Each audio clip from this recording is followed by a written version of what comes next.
For a long time, I wanted to find out what is wrong with CS and the fairer sex. Why for so many years of cybersport existence, girls have not been able to start competing with men on an equal footing? What's wrong with them? And if it's not them, what's wrong with the game?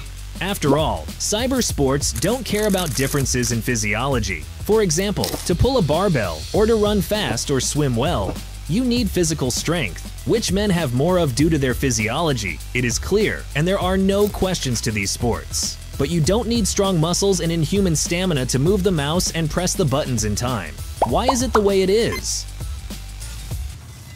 What does the phrase "that kid with balls" mean? Usually it means that someone has a strong character, but this spring the expression will get a new meaning, not excluding, by the way, the first. After all, on GGDROP starts a new Easter event, in which you can collect the top promo code, watching videos on the channel GGDROP and finding them Easter in the form of eggs containing letters from the promo code. This spring, with eggs will be all.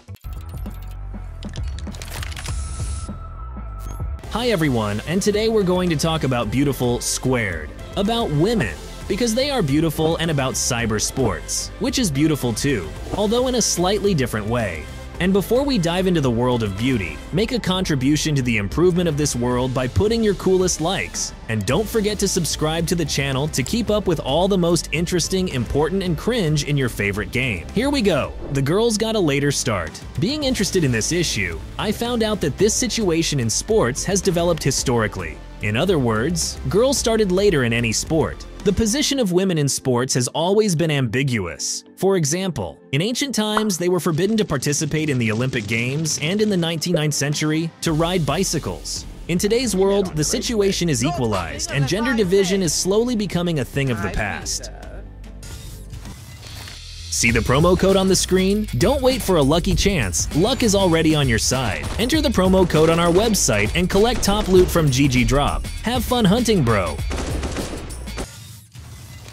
Today, women compete in almost all sports disciplines, and in some even participate on an equal footing with men, such as tennis, biathlon, and figure skating. I have always wondered about the fact that even in chess, girls are separate. Why is this so? And now, I have found the answer. For a long time, chess was considered a purely male game, and women were not allowed in it in principle. And when times became freer, girls were allowed to participate in tournaments, but only among themselves. Imagine, they competed exclusively with each other. Plus, there were much fewer of them, which meant that the competition was even weaker. And how to develop in such conditions? Now we have a situation where there is nothing formally preventing us from making a general chess tournament, and it doesn't happen, only because the gap in level is so great that such a competition would look like a mockery. That's what happened in cybersports, exactly the same.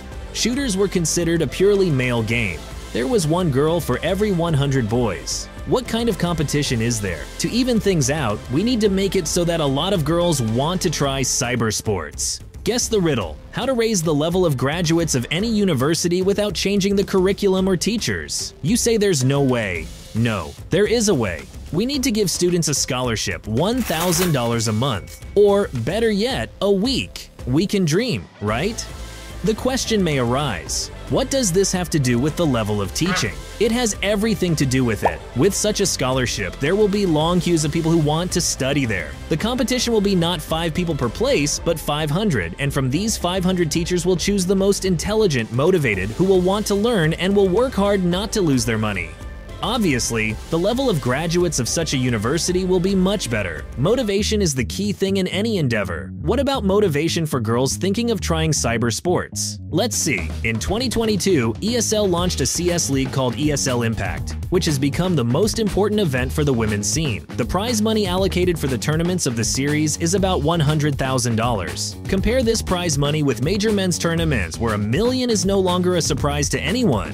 So any promising girl will think, is it worth sacrificing all her time for many years for such cool prospects? Let's take for example the best female CS team to date, Nigma Galaxy Female, which won 4 seasons of ESL Impact. During their existence, they managed to earn more than $300,000, but if they had the same victories in men's tournaments, their earnings would be 10 times more. Do girls think about it? Being the best in the world? Of course they do. The Nigma Galaxy female team dominates the world of female CS, almost like the male team NIP in the beginning, and it's hard to imagine that anyone can surpass the records these girls have set. Naturally, they wanted to compete with the men and try to be the best regardless of gender. Here's what team captain Ksenia Vilga Kliunkova had to say about it. The thing is, our goal is not to be named the best women's team. We have wanted to be on the same level as good men's teams for a long time. ESL Impact and other women's tournaments mean a lot to us, but we want to achieve the goal I named earlier. We train for results in the men's events.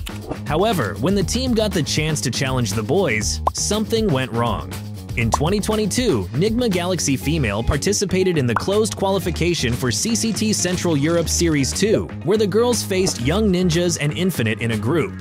Unfortunately, this attempt ended in 2 resounding defeats. Over 6 rounds, the girls were only able to pick up once in 4 cards. This was despite the fact that Young Ninjas were 94th and Infinite were 160th in the world rankings at the time. It is worth saying that not only Nigma Galaxy tried to compete with the men, other teams also tried, but with similar results. This experience showed the gulf between the levels of female and male CS. What can be done to reduce this gap? If not eliminate it at all, at least reduce it. First of all, we need to motivate more girls to try cyber sports. Small salaries and paltry prize money are a problem for those who have already achieved something and play in a professional team. But for those who want to play for fun, a huge obstacle is the toxic environment, the very same one we are used to and hardly notice. These girls withstood the pressure and didn't delete the game from their computers. But it's easy to imagine how many others were not so strong-willed and turned their backs on cybersports for good. Ideally, we need to create an attitude that toxic and bullying girls in CS will be considered being a scumbag, and then their number in the game will surely increase. Theoretically, it should be profitable for Valve, because there are more women on Earth than men, and if you make CS popular among them, how much money you can make, and what kind of online show? Think about it, Gabe. Well, I believe that Gaben will listen to my humble wishes. On that optimistic note, I'll add that memory is an important aspect of CS that needs to be practiced, and if you forget to put a like, or for unknown reasons you still haven't subscribed to the channel, then urgently do it! And for today, I say goodbye. See you in the next videos. Happy skating rinks and girls, first of all.